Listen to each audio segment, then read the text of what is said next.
Bien, regresamos entonces con don Salomón Lerner Guitis, ex premier del Perú, con quien estamos hablando y estamos tratando de descubrir su perfil económico. Doctor Lit, ¿cuál sería su principal crítica al actual modelo económico? Porque entiendo que usted está haciendo propuestas, la mayoría de ellas siento que es algo que ya está ocurriendo.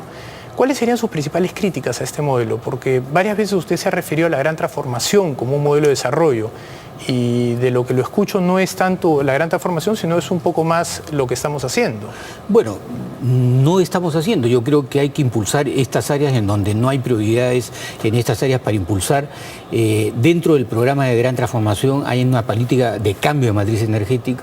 Hoy día tenemos que cambiar nuestra dependencia en productos derivados del petróleo hacia gas, básicamente. ¿Ahí usted cree que el Estado debería participar? Creo que debería haber una asociación públicas privadas para desarrollar estos proyectos.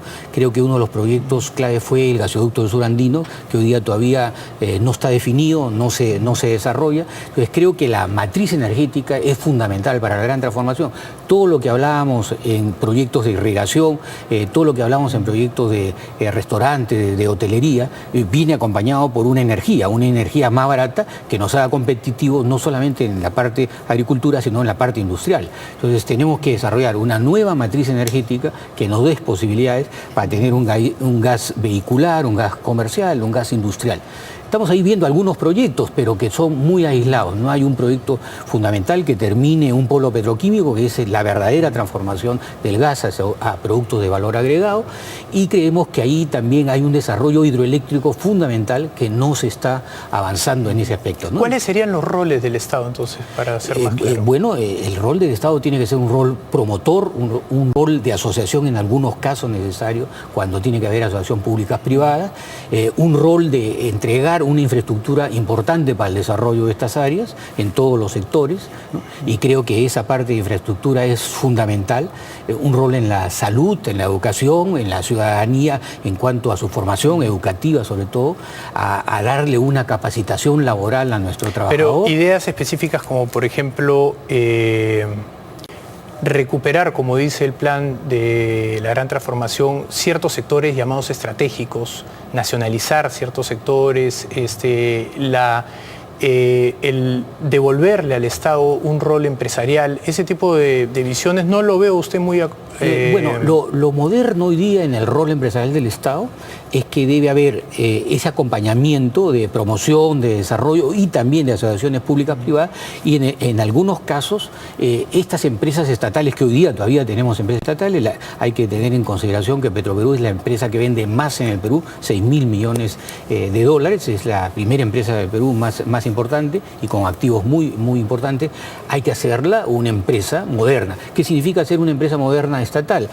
Tener una dirección corporativa significa que hay que sacarla en bolsa, un cierto porcentaje ponerla a bolsa, hay que repotenciarla, hay que tener un plan estratégico por lo menos a 5 años. Pero si fuera empresarial sería dentro de los límites de su flujo de caja, y es una empresa que con las justas produce 20 millones de dólares al año. Bueno, por ejemplo, el proyecto de 2.700 millones no se podría financiar directamente. Bueno, yo entiendo que hasta donde fue llevado este proyecto de la repotenciación de Petroperú, creo que con su propio flujo, de acuerdo a las licitaciones internacionales que se hicieron para poder financiar la primera parte de este flujo, dieron que una empresa internacional, una licitación internacional, considerara que podía financiar hasta los primeros 500 millones de desarrollo de su expansión, 500, ¿no?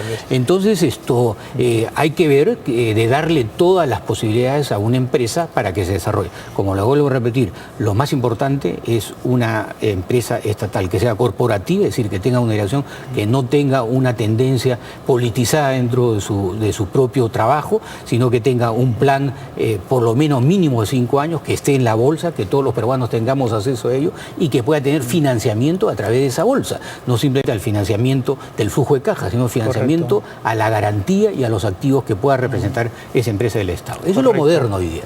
Digamos, si pudiéramos asumir los 4 tipos de capitalismo de los que hablaba el economista William Baumol, ¿no? El capitalismo de Estado, el de las grandes empresas, el de las oligarquías, como él las llamaba, o el capitalismo empresarial, ¿con cuál de los 4 modelos de capitalismo usted se quedaría para Perú?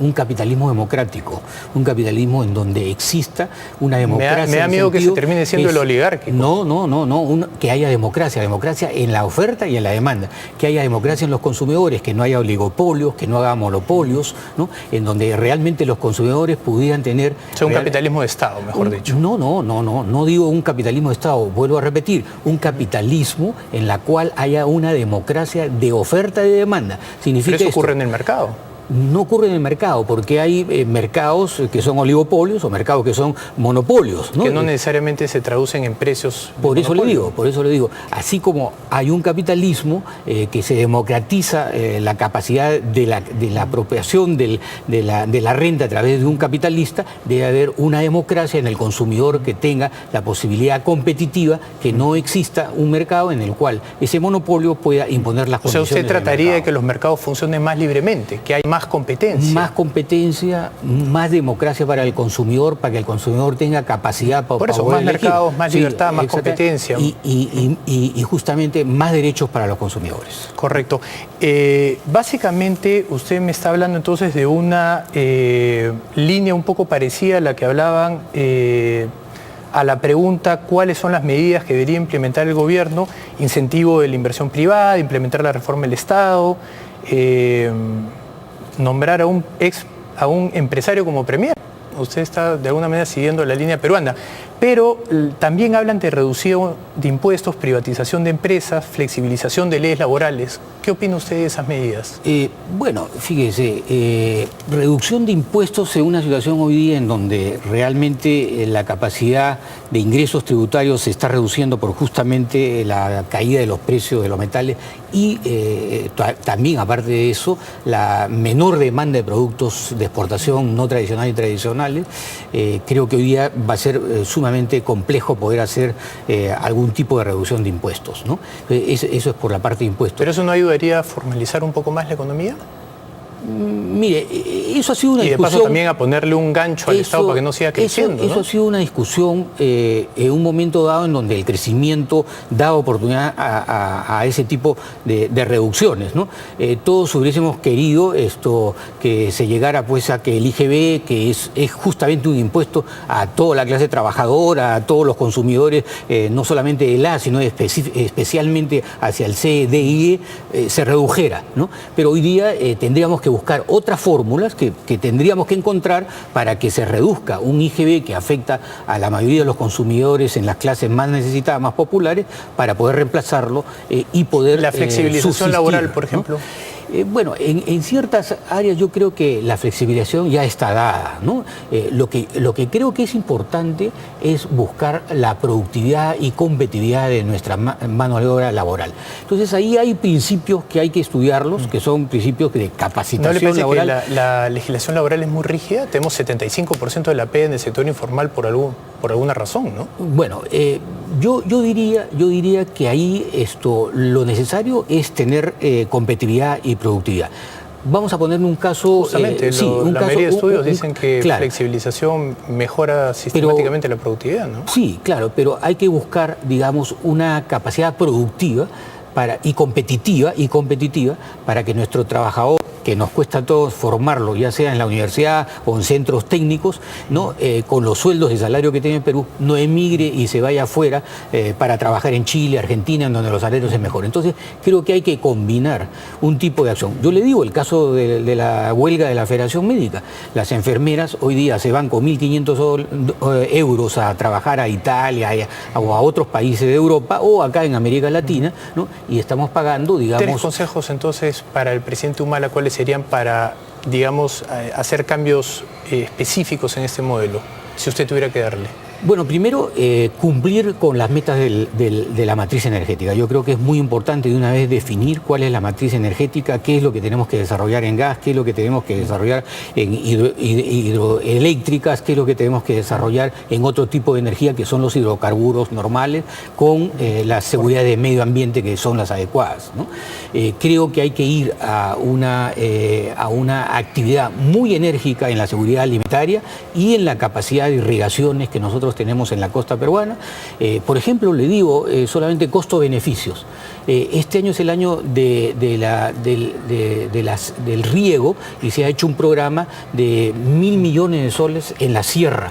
Correcto. Para recuperar o mejorar. El agro sería el segundo. 40.000 hectáreas. Yo le digo, el costo-beneficio es hacer en la costa 100.000 hectáreas con $600 millones para aportar 5.000 a 6.000 millones de dólares. ¿Y el tercero cuál sería? ¿No? El tercero fundamental, yo creo que hay que hacer un mercado interno mucho más fuerte, mucho más competitivo, para que podamos seguir produciendo tipos de productos que no nos afecten a los mercados internacionales y poder tener un mercado consumidor. O sea, diversificar la matriz exportadora. Exacto. Bien, muy bien. Le agradezco mucho. Muchas gracias, Juan José. Bien. Bien, vamos nosotros a una pausa y regresamos.